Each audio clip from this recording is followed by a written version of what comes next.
Hello, good morning.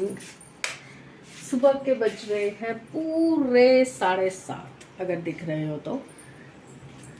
दिया का आज एग्ज़ाम फिर से है, कल भी था आज भी है। तो वो गई है एग्ज़ाम देने के लिए। तो ऑब्वियसली अगर बच्चे इस तरह से उठेंगे तो मम्मी पापा का तो उठना ही पड़ेगा। अब ये गए हैं उसको मेट्रो स्टेशन छोड़ने, और मेरी चाय बन गई है। मैंने बंद कर दी थी तो सिम पे रखी हुई है, ये देखिए। बाय द वे, मैंने ढंग से वेलकम नहीं किया ना। गुड मॉर्निंग फ्रेंड्स, होपफुली सब अपने घर में बढ़िया होंगे, हम भी ठीक हैं। आज का दिन बहुत ही जल्दी शुरू हो गया है। हम लोग 6:30 बजे के उठे हुए हैं, क्योंकि हौच-पौच हो रहा था घर के अंदर, इधर उधर कर रही थी वो। तो मीनवाइल मैंने चाय रख दी थी, और चाय पी के थोड़ा सा आज हम टाइम से उठ गए हैं।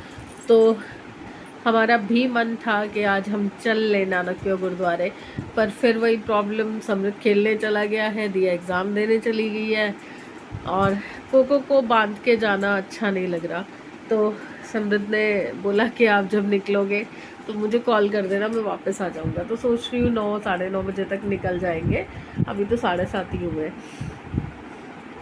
फिर आके अपना फिर वही दिन का रूटीन शुरू हो जाएगा।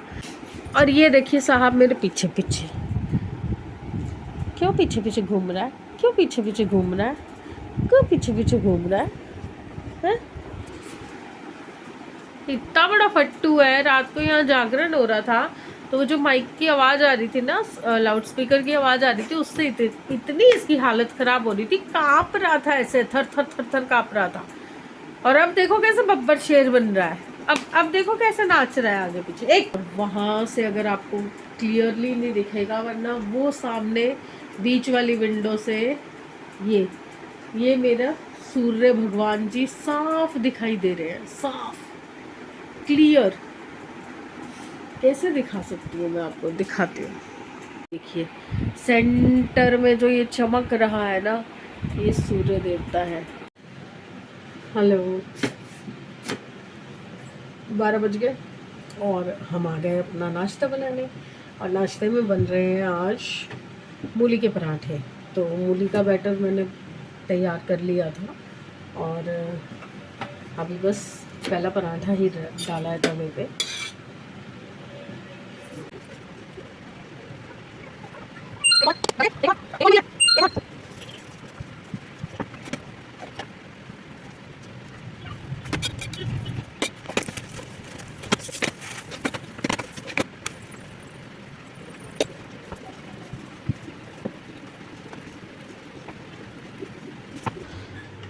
हो गया सबका नाश्ता। मैंने अपने लिए एक पराठी और 2 पराठी दिया के लिए भी बना के रख लिया है। तो अभी एग्ज़ाम के बाद वो सीधा घर ही आएगी, तो आते ही उसको भूख लगी होगी। तो चलिए एक पराठी हम भी खा लेते हैं।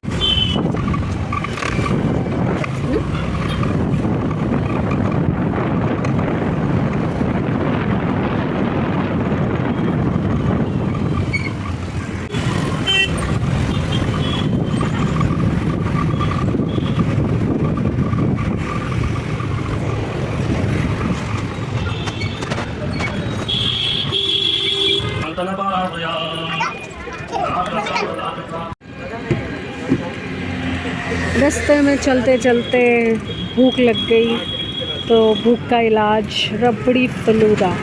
घर जाके पुलाव तो बना ही हुआ है, तो पुलाव खाना है, प्रसाद मेरे हाथ में है। तो एक गिलास रबड़ी फलूदा लेके और फिर निकलते हैं घर की तरफ।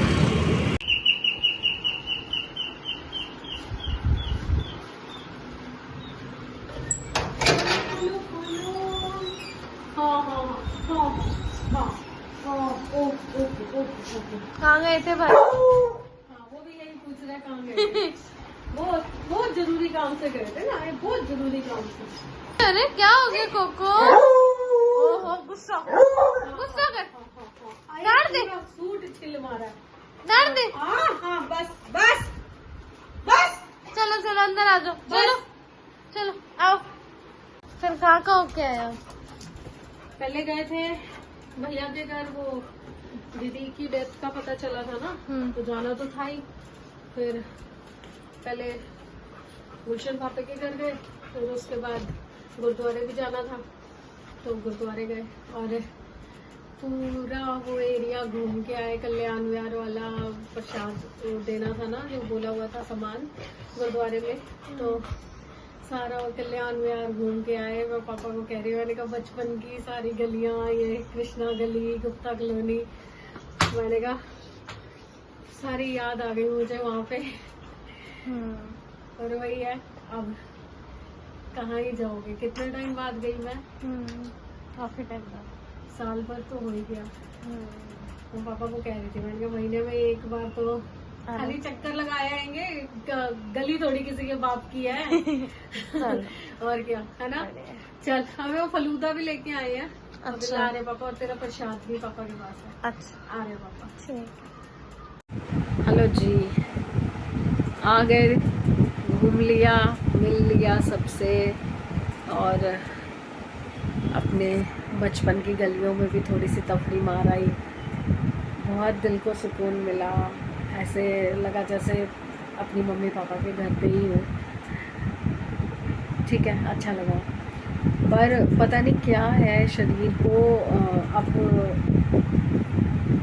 मतलब थोड़ा सा भी कहीं पे ट्रैवल कर लो, थोड़ा सा भी, बस हालत ख़राब हो जाती है। और स्कूटी पे तो मेरे से बैठा ही नहीं जा रहा। स्कूटी पे बैठते ही मेरी बैक में पेन, टांगों में पेन, क्योंकि पैर लटकाने पड़ते हैं, बहुत दिक्कत हो जाती है। और आके ऐसे थकावट लगती है। मैं तो इनको बोला है कि या तो गाड़ी ले लो भैया, नहीं तो भैया मेरे साथ ऑटो या कैब में चला करो, मैं स्कूटी पे नहीं जा पाऊँगी आगे से कहीं पर भी। और जाना मुझे पड़ता ही है, कहीं ना कहीं किसी न किसी काम से जाना ही होता है, घर से बाहर तो निकलना ही पड़ता है। तो मैं लगी थी सोने, क्योंकि पुलाव बच्चों के लिए दिन में बनाया था, तो बच्चों ने तो पुलाव खा लिया है, इनको भूख नहीं है। अभी ये गए हैं संडे बाज़ार थोड़ी बहुत सब्जियां और फ्रूट वगैरह लेने, तो वो ला के रख देंगे, तो थोड़ा कल के लिए थोड़ा कन्वीनियंट हो जाएगा दिया का सुबह टिफ़िन वगैरह के लिए। तो मैंने कहा मैं तो सोने लगी हूँ, सोने से पहले आपको अलविदा कह दूँ। तो गुड बाय फ्रेंड्स, कल फिर मिलते हैं। आज बाबा ने जो सुकून दिया है ना दिल को, अंदर तक ऐसे शांति आ गई है। 10-15 मिनट ही बैठे थे हम वहाँ पे, पर जैसे ही वहाँ एंटर किए थे, इवन उस रोड पे एंटर करते ही ना अंदर तक शांति बढ़ जाती है।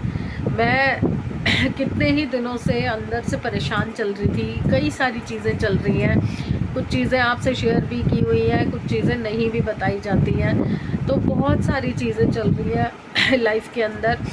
टाइम के साथ धीरे धीरे मैं आपको भी शेयर करती जाती हूँ, पर अच्छी बातें होती हैं तो ही शेयर की जाती हैं। जो दुख है या जो प्रॉब्लम्स हैं वो हम अपने तक ही रखते हैं, वो हम सबसे नहीं शेयर करते, क्योंकि आप लोग ब्लॉग देखते हैं तो कुछ अच्छा देखने के लिए देखते हैं, अगर रोना पिटना ही देखना तो अपने घर में कम है। तो चलिए कल फिर मिलते हैं, अच्छा दिन चढ़ेगा कल, और होपफुली जो अरदास मैं बाबा के आगे लगा के आई हूँ वो पूरी हो जाएगी और सब बढ़िया बढ़िया होगा। तो चलिए कल फिर मिलते हैं। Please like, subscribe and share the videos. और मैं आज जहाँ गई थी भैया के घर, उन्होंने बताया कि वो ब्लॉग्स देखते हैं, और इवन मतलब कई सारी बातें हुई उसको लेके, तो बड़ा शर्म सी भी आ रही थी कि यार क्या कैसा काम कर रही हूँ मैं, और अच्छा भी लग रहा था कि ठीक है, बड़े हैं छोटे हैं सब मेरा ब्लॉग देखते हैं और अप्रिशिएट कर रहे थे काम को, तो मुझे अच्छा लगा। तो सबको थैंक यू, बहुत ज़्यादा थैंक यू। और जिस वजह से मैं गई थी वहाँ पे, हमारे बड़े दीदी हैं, बहुत ज़्यादा एज भी नहीं थी, बट अनफॉर्चुनेटली उनकी डेथ हो गई थी होली के दिनों में, तो तब तो त्यौहार का टाइम था, तो हम लोग उस टाइम नहीं जा पाए। बट जहाँ उनका रिहाइश है वहाँ तो हम नहीं जा पाएंगे, काफ़ी दूर रहते हैं वो, तो इसलिए हम भैया से मिलने गए थे, और जो फॉर्मेलिटीज़ होती हैं वो करनी ज़रूरी होती हैं। बाकी जिसने तो तकलीफ़ भोगनी थी और जाना था वो तो चला गया। अफ़सोस बहुत है क्योंकि मैं शायद जब से शादी हुई है 1 या मैक्सिमम 2 बार दीदी से मिली थी, पर जो मिली थी उनसे, उनके बच्चों से बहुत अच्छा एक वाइब होती है ना इंसान की। जब आप पहली बार किसी को मिलते हो तो आपकी एक पॉजिटिविटी मिलती है, आपको एक अच्छी वाइब मिलती है, तो वो उन लोगों में से थी। बहुत ही अच्छा उनका प्रेजेंस था, वो बहुत नेचर से भी बहुत सॉफ्ट थी। मैं सिर्फ 2 बार मिली हूँ, मैक्सिमम 2 बार मिली हूँ, बट मुझे बहुत अच्छा लगा था। और जो थोड़ी थोड़ी मेमोरीज़ हैं उनसे मिलने के बाद की, वो बहुत ही प्यारी मेमोरीज़ हैं। तो भगवान उनको अपने चरणों में स्थान दे, और जो तकलीफ़ वो भोग के गई हैं, परमात्मा उस तकलीफ़ को यहीं ख़त्म कर दे, और आगे जो भी उनको नया जन्म मिले वो बहुत ही हैप्पी और बहुत ही अच्छा मिले। यही दुआ की है मैंने आज। तो मैं क्या बोल रही थी और फिर दिमाग में ये सारी चीज़ें आ जाती हैं। तो चलिए, मैं आपसे रिक्वेस्ट कर रही थी कि आप प्लीज़ लाइक कीजिए, सब्सक्राइब कीजिए एंड शेयर वीडियोज़। बाय।